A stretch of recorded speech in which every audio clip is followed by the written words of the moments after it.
Hello my students, welcome to my channel গণিতের পাঠশালা।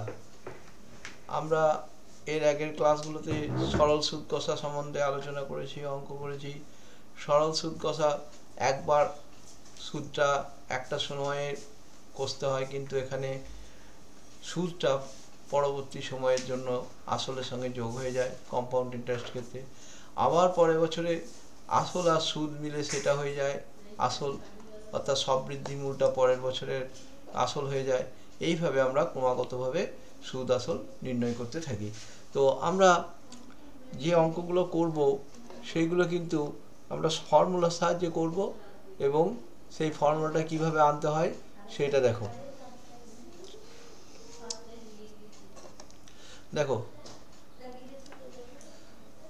আমরা আসলটাকে P ধরলাম,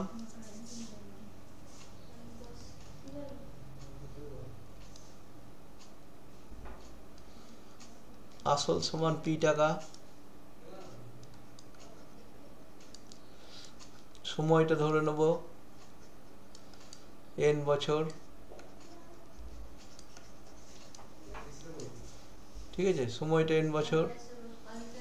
সুদের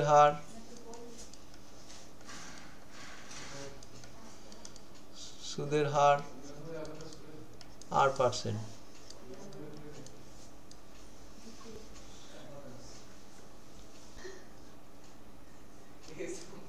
অতএব 100 টাকার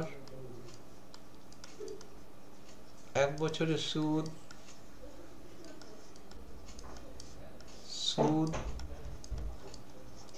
সমান 8 টাকা। 1 টাকার 1 বছরের সুদ কত হবে? r/100। তাহলে পি টাকার 1 বছরের সুদ পি r/100 টাকা। এই সুদটা যখন আসলের সঙ্গে যোগ হয়ে যাবে, সববৃদ্ধি মূল বলবো তাকে, সববৃদ্ধি মূল সমান পি প্লাস পি r/100 টাকা। পিটাকে কমন নিয়ে নিই, 1 প্লাস r/100 টাকা। এই সববৃদ্ধি মূলটা হয়ে যাবে দ্বিতীয় বছরের আসল। এই সববৃদ্ধি মূলটা কি হয়ে যাবে? দ্বিতীয় বছরের আসল। অতএব দ্বিতীয় বছরের আসল এটা।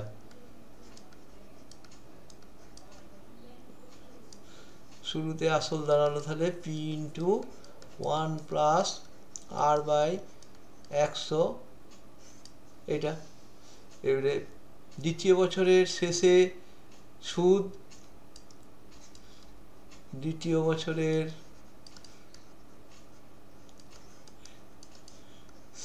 শেষে সুদ কত হবে? সুদ হয়ে যাবে, এইটা আসলটা লিখলাম, গণিত সুদের হার লিখলাম, মানে r%, মানে r/100, ঠিক আছে, গণিত 1 বেশ, সমান পি আর 1 প্লাস r/100 এটা হলো।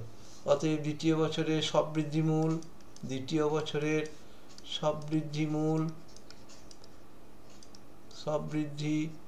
মূল কত দাঁড়ালো? সুদ প্লাস আসল দাঁড়াবে, সুদ পি আর 1 প্লাস r/100, এটা হচ্ছে সুদ। আর আসল কত ছিল?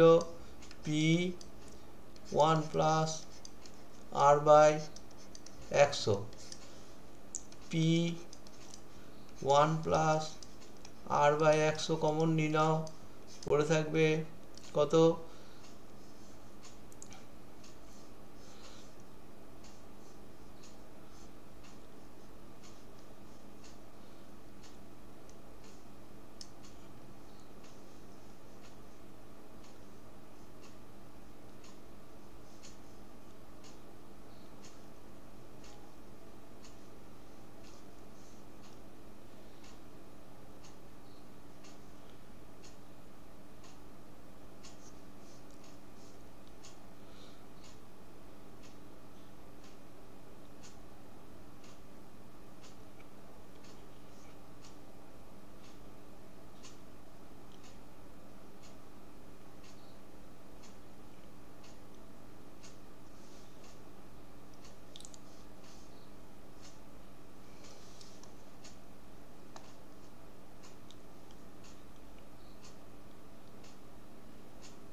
100টা থাকবে, এখানটাতে 100টা থাকবে। এর পি এইটা যখন কমন নিয়ে নেব থাকবে r/100 প্লাস 1 টাকা। এবারে এটা হোল স্কয়ার দাঁড়িয়ে যাবে, পিটা বাইরে থাকলো, সমান কি দাঁড়াবে, p1 plus r/100 whole square. এটা দ্বিতীয় বছরের শেষে সববৃদ্ধিমূল। এইটাই হয়ে যাবে তৃতীয় বছরের আসল, এইটাই হয়ে যাবে, অর্থাৎ এই p1 প্লাস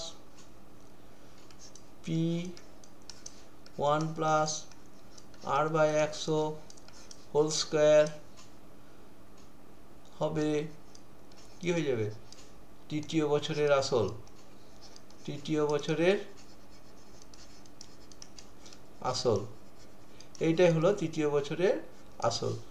এইবার তৃতীয় বছরের শেষে সুদ কত হবে, তৃতীয় বছরের শেষে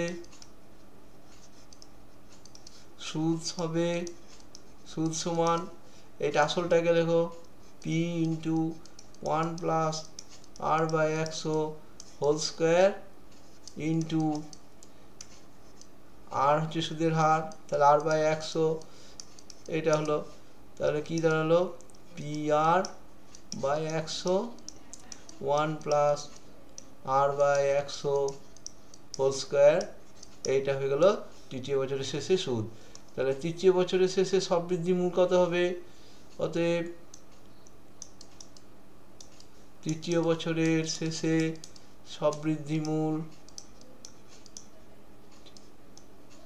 সববৃদ্ধিমূল হবে সুদ প্লাস আসল।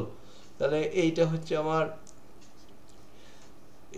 এইটা হচ্ছে সুদ, আর আসলটা আমরা জানি p*1 plus r/100 whole square plus pr/100 1 plus r/100 whole square.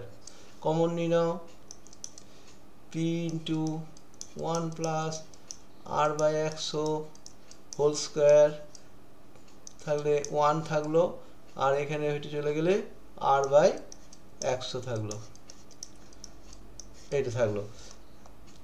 তাতে দেখো হোল স্কয়ার আছে, এখানে পাওয়ারটা আছে 1 প্লাস r/100 পাওয়ার আছে 2, আর এইখানে পাওয়ার আছে কত, 1, এখানে আমার পাওয়ার আছে 1, তাহলে যোগ হয়ে গেলে পাওয়ার দুটো কত দাঁড়ালো, 1 প্লাস r/100 হোল কিউব দাঁড়িয়ে গেল। ঠিক আছে, তাহলে আমরা একটা সিমিলারিটি খুঁজতে পারছি, 2 বছরের শেষে সববৃদ্ধিমূল হচ্ছে p*1 plus r/100 whole square, প্রথম বছরের সববৃদ্ধিমূল হচ্ছে p*1 প্লাস r/100, প্রথম বছর মানে 1 ধরলে 1 পাওয়ার, দ্বিতীয় বছরে 2 ধরলে পাওয়ার হচ্ছে 2, তৃতীয় বছরের সববৃদ্ধিমূল মানে 3, পাওয়ারটা হয়ে যাচ্ছে 3। এইভাবে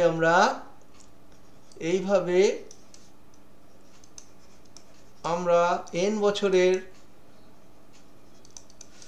বছরের শেষে সববৃদ্ধিমূল দাঁড়াবে, সববৃদ্ধিমূল পাওয়ারটা তাহলে 2 বছর হলে 2 হচ্ছে, 1 বছর হলে 1 হচ্ছে, 3 বছর হলে 3 হচ্ছে, তাহলে n বছরের হয়ে যাবে, ফর্মুলাটা দাঁড়ালো r/100 whole to the power n টাকা। এইভাবে আমরা এই সূত্রটাকে ব্যবহার করব। এবারে এবারে সুদ যদি বার করতে বলে, কম্পাউন্ড ইন্টারেস্ট যেটা, হ্যাঁ, চক্রবৃদ্ধি সুদ, তাহলে কি করব আমরা, চক্রবৃদ্ধি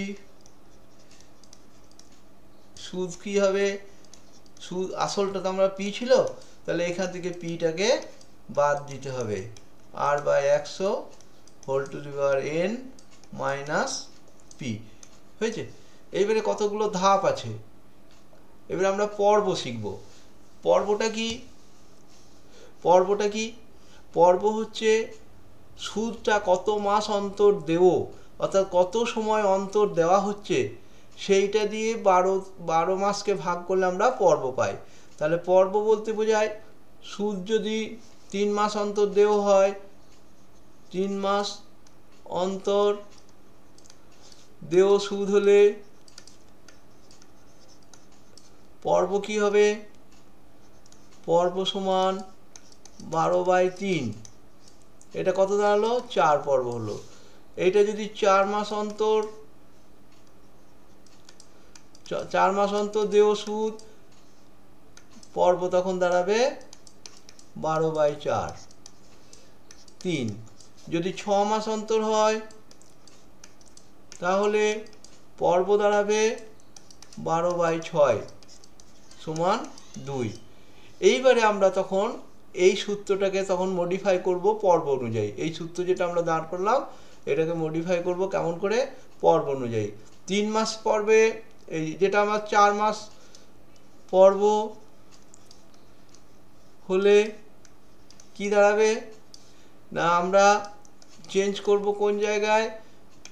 সুদের হারের জায়গা হয়ে যাবে 4 পর্ব হলে r/4/100 হয়ে গেল, আর সময়টার ক্ষেত্রে আমার গুণ হয়ে যাবে যত পর্ব তত দিয়ে 4n। এরকম করে আমরা যদি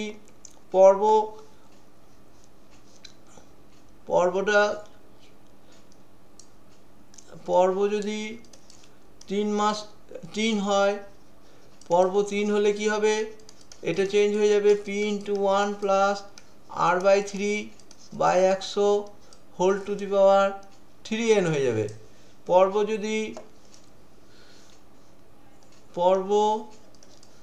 2 হলে কি হবে?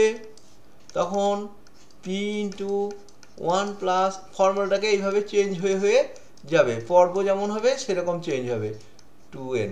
ঠিক আছে? আর একটা ক্ষেত্র আমি বলে দিই, যদি প্রতি বছর অন্তর সুদের হারটা চেঞ্জ হয়, যদি প্রথম বছরের সুদের হার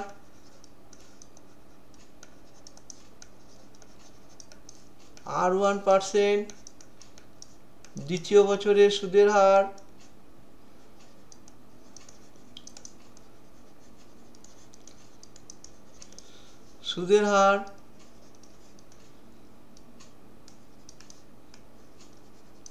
r2% হয়,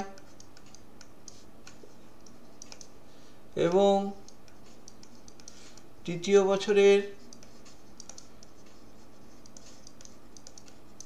সুদের হার, এই সুদের হারগুলো বছর বছর চেঞ্জ হচ্ছে, r3% হয়, তাহলে সূত্রটা কেমন করে চেঞ্জ হবে? দেখো সূত্রটা চেঞ্জ হয়ে যাবে। তাহলে কি বলবো? যে সববৃদ্ধি মূলটা কি হয়ে যাবে? সববৃদ্ধি মূলটা a সমান হয়ে যাবে, পিটা ঠিক থাকবে, কেবল এইগুলোকে চেঞ্জ করতে হবে। r1/100, তারপর একটা হবে r2/100, তারপর একটা হবে r3/100। এইভাবে চেঞ্জ করে করে যেতে হবে। এবার আমরা সূত্রগুলো বুঝিয়ে দিলাম। এই সূত্রের সাহায্যে কীভাবে অঙ্ক করতে হয় তার জন্য আমরা দুটো অঙ্ক করে দেখাচ্ছি। হ্যাঁ, এই অঙ্কটা দেখো, রহমত চাচা অঙ্কটা দেখাচ্ছি। কি লিখেছে? 9% চক্রবৃদ্ধি সুদের হার। তাহলে সুদের হারটা লেখো,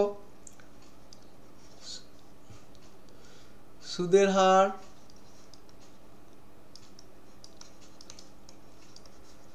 9%। ঠিক আছে? কিছু টাকা, তাহলে টাকাটা বলে দেয় নাই, তাহলে আমাদের আসলটাকে ধরে নেব। কিছু টাকা বলতে আসলটা বলা নাই। আসল সমান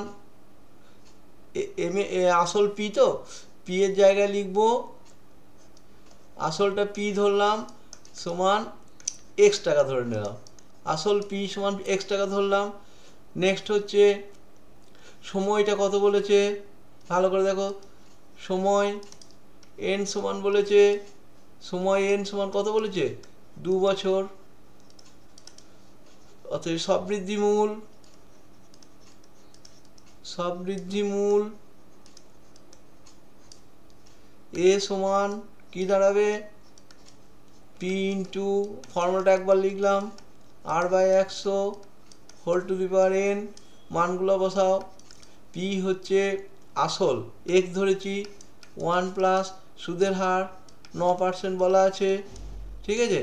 আর এন হচ্ছে 2 বছর। তো আমরা এক্স ইন্টু 1 প্লাস, এবারে 100টা যদি লসাগু করি তাহলে আমি একবারে এটাকে 100 লিখে দিতে পারি, 109 যোগ করে নিলাম একবারে, বাই 100 হোল স্কোয়ার। এই প্রশ্ন অনুসারে এইটাই কিন্তু দেওয়া আছে 29,702। এটা কি দেওয়া আছে সমান, প্রশ্ন অনুসারে এক্স ইন্টু 109/100 হোল স্কোয়ার সমান 29,702 টাকা 50, এটা দেওয়া আছে। और x সমান কি দেওয়া আছে, 29,705 গণিত 100 ডবল স্কোয়ার আছে, তাহলে ওপরে দুটো 100 লিখে দিলাম, আর নিচের কি লিখবো, দুটো 109 লিখে দেবো ক্যালকুলেশন করার জন্যে, 109 গণিত 109। আর আমি যে দশমিকটা তুলে দিয়েছি এই শূন্যটা তো দাম নাই, তার জন্য নিচে একটা 10 আসবে। এবারে একটা শূন্য আমি কেটে দিতেই পারি, তাহলে 1000 থাকলো উপরে। এবারে এইটা কাটাকাটি আমি করলে কত দাঁড়াবে, এই কাটাকাটিটা তোমরা করে নিতে পারো, নিয়ে দাঁড়াবে এইটাতে 25 দিয়ে কাটলো, তারপর আবার 25 দিয়ে কাটলো, ঠিক আছে। তো আমি এই কাটাকাটিটা তোমরা করে দেখে নেবে।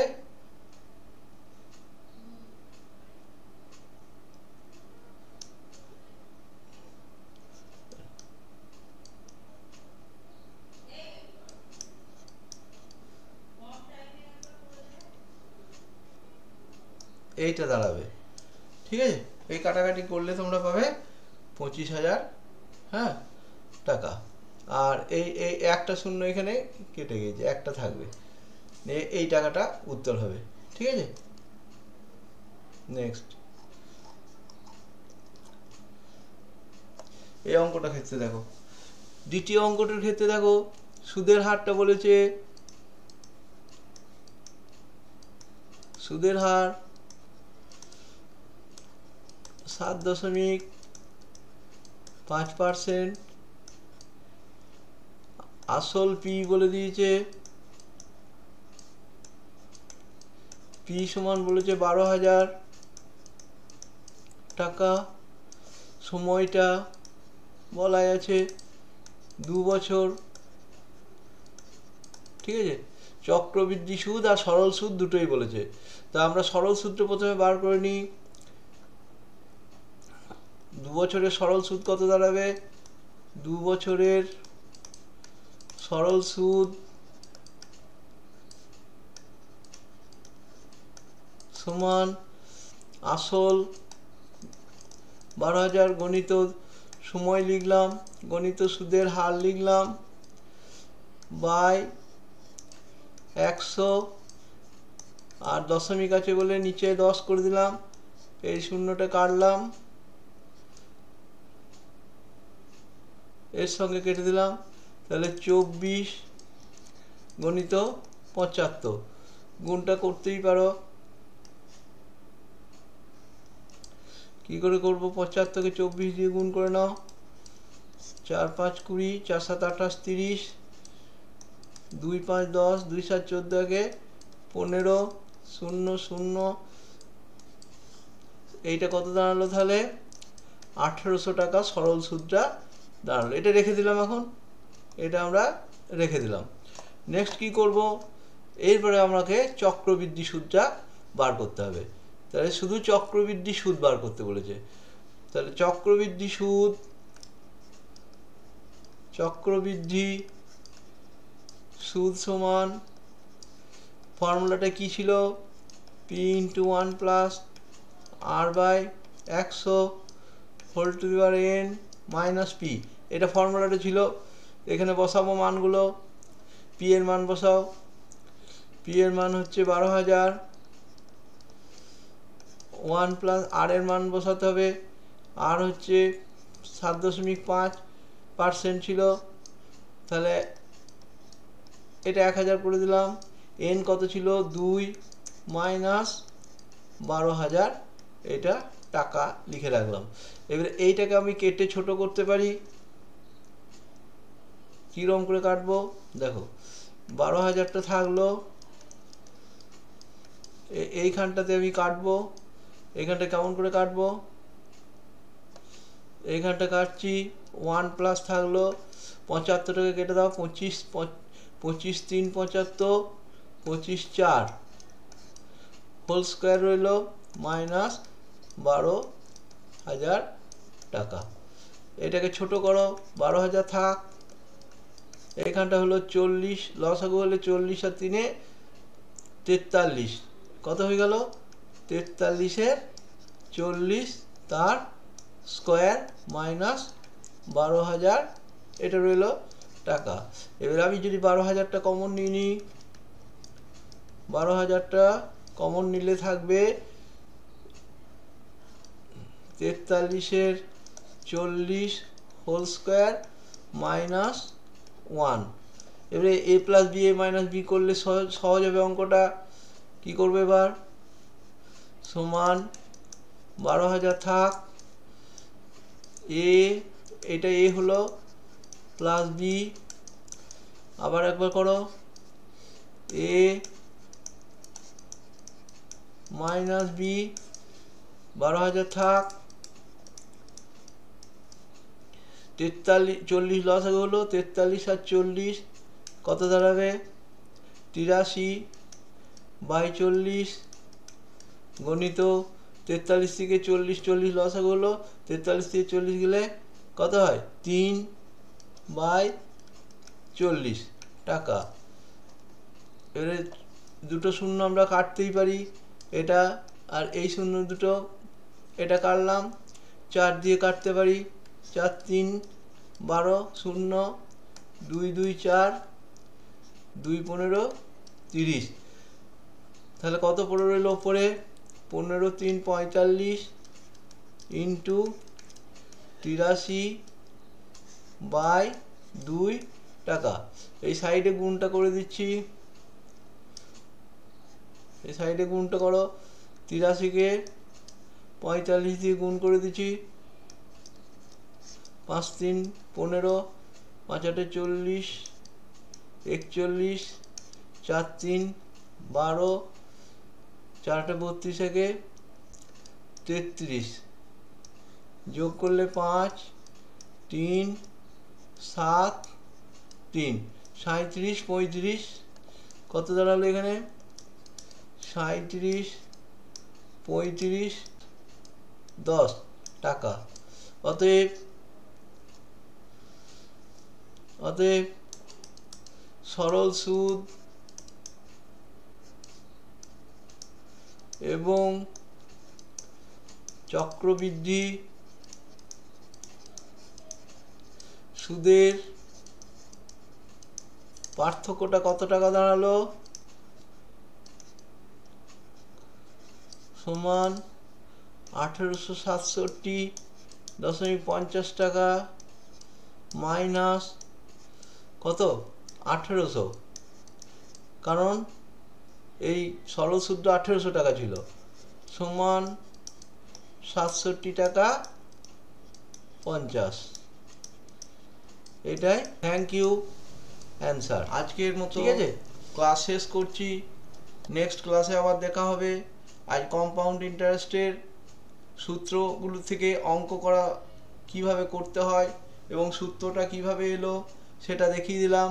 নেক্সট ক্লাসে আমরা চক্রবৃদ্ধি সুদের আরও নতুন নতুন অঙ্ক তোমাদেরকে শেখাবো, তোমরা বাড়িতেও প্র্যাকটিস করবে এবং মন দিয়ে অঙ্কগুলোকে চর্চা করবে। ঠিক আছে, থ্যাংক ইউ।